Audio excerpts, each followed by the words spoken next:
Durgapur IQ city medical college and hospital Durgapur ने नवजात शिशु के आंत का जटिल ऑपरेशन कर सफलता हासिल की। जेजुनल आर्ट्रेसिया यानी आंतों की विकृति से ग्रस्त नवजात बच्चा जन्म के समय पेट में भारी गड़बड़ी था। बच्चा के जन्म लेते ही उसके आंत की विकसित न होने से शिशु के प्राण को खतरा था, जिससे ये ऑपरेशन करने के बाद उसके जान से खतरा टल गया। IQ city medical college and hospital Durgapur ने नवजात शिशु के आंत का जटिल ऑपरेशन कर सफलता हासिल की है।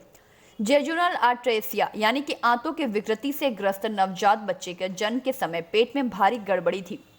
बच्चे के जन्म लेते ही उसके आंत का विकसित न होने से शिशु के प्राण खतरे में थे, जिसे अस्पताल के चिकित्सकीय टीम ने चुनौती के तहत दुर्लभ सर्जरी कर अस्पताल का नाम रोशन किया है। गर्भावस्था के दौरान ही जेजुनल आर्ट्रिया के चिकित्सकों ने संभावना जता दी थी। बच्चे के इलाज कर रहे अस्पताल के paediatric surgeon doctor CM Singh ने बताया कि जेजुनल आर्ट्रेसिया एक दुर्लभ जन्मजात विसंगति है। दुनिया में हजारों बच्चों में 1 से 2 बच्चों के जन्म के दौरान ऐसी घटना पाई जाती है, जो कि जेजुनम के लेमुन्स के एक हिस्से के विखंडन, जैसे कि आंत के लूमेन की निरंतरता बरकरार नहीं रहती। आंतों के स्राव और पित्त के पुलिंग के कारण आर्ट्रेसिया से पहले का खंड सकल रूप से पतला हो जाता है, जबकि बाहर का खंड बहुत ही पतला और कम विकसित रहता है। इस जटिल समस्या का ऑपरेशन चुनौतीपूर्ण था। नवजात शिशु के माता पिता को काउंसलिंग के बाद मरीज को सर्जरी का फैसला लिया गया और 5 घंटे के मैराथन ऑपरेशन के आंतों को जोड़ा गया और ऑपरेशन सफलतापूर्वक की गई।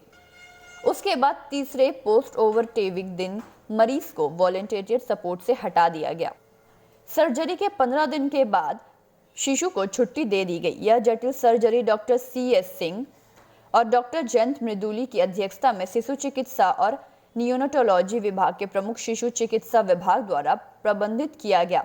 मौके पर उप निदेशक ESISR श्री रुद्रदीप दत्ता ने कहा कि आईक्यू सिटी द्वारा किए गए इस जटिल सर्जरी का सफलतापूर्वक कर जन्मे बच्चों को जीवन मिल पाया है।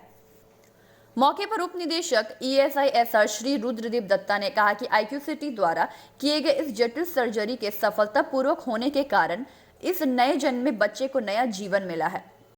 आपके पास? हाँ, बच्चा तो देखिए मदर ESI से, प्रेग्नेंट मदर ESI से रेफर होकर आई थी और वहाँ पे जो अल्ट्रासाउंड रिपोर्ट वो लेकर आए थे उसमें वो बता रहे थे कि जो है बच्चे के पेट के अंदर प्रॉब्लम है। इस कारण से ESI ने प्रेग्नेंट लेडी को यहाँ पर रेफ़र किया था। तो 26 दिसंबर को जो है बच्चे की डिलीवरी हुई है और उसके बाद जैसे ही डिलीवरी हुई है बच्चा हमारे पास NICU में आ गया। तो हमने अपना इवैल्यूएशन वगैरह चालू किया बच्चे का, जो स्टेबलाइजेशन होती है। बच्चे को ऑपरेशन, इतना मेजर ऑपरेशन करना है उसके पहले स्टेबलाइज किया जाता है। तो 29 दिसंबर को हमने इसका बच्चे का सर्जरी किया। सर्जरी के अंदर बहुत ही कॉम्प्लेक्स मैलफॉर्मेशन था। एक जो जेजुनल एट्रीजिया होता है वो था और एक नॉर्मल जेजुनल एट्रीजिया ना होते हुए वो चीज़ एंटीनेटली, मतलब जब बच्चा माँ के कोख में था तभी जो है वो जेजुनल एट्रीजिया रप्चर हो चुका था, फट चुका था। और जो बच्चे का मेकोनियम होता है और बाइल पित्त होती है वो सारा पेट में जम करके एक मेकोनियम सिस्ट बन गया। सारी चीज़ें उससे बिल्कुल बुरी तरह से चिपक चुकी थी।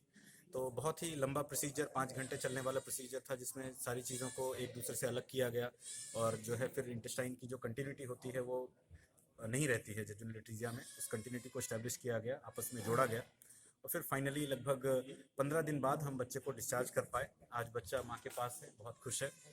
और जो है पूछना चाहते हैं आपको, जो ये जो प्रॉब्लम है ये बिफोर डिलीवरी आइडेंटिफाई किया जा सकता है? Before delivery identify generally 100% surety से नहीं होता है, लेकिन अल्ट्रासाउंड में इंटेस्टाइन्स की डायलिटेशन दिखती है, उसमें थोड़ी सूजन दिखती है, जिससे एक आइडिया लगता है कि हाँ हो सकता है इस बच्चे में हो।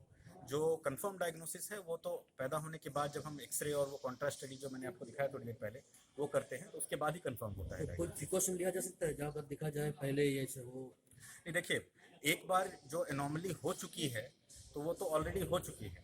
इसके बाद तो जब वो चीज़ जो एबनॉर्मल मैलफॉर्मेशन हो चुका है इंटेस्टाइन का, उसको तो अंडू नहीं कर सकते। बच्चा तो वैसे ही पैदा होगा, हम उसको बाद में सैल्वेज करने की कोशिश कर सकते हैं, उसको रिपेयर करने की कोशिश कर सकते हैं। जो भी मैलफॉर्मेशन लेके बच्चा पैदा हुआ है उसमें बेस्ट क्या प्रोसीजर, क्या ऑपरेशन किया जाए कि बच्चे को हम बचा पाएँ, वो किया जा सकता है। एक बार वो मैलफॉर्मेशन हो गया तो उसको अंडू नहीं कर सकते हम उसको। First time IQ city? IQ city में जो है हमने एट्रीजियाज के केसेस किए हैं, लेकिन जेजुनल एट्रीजिया का ये पहला केस है एंड मोर सो जेजुनल एट्रीजिया जिसमें इस तरह की कॉम्प्लिकेशन हो रखी है कि माँ के कोख में ही वो चीज़ फट चुका है। तो ऐसा ये पहली बार है, फर्स्ट टाइम। दुर्गापुर से निमाय दास की रिपोर्ट, PV न्यूज।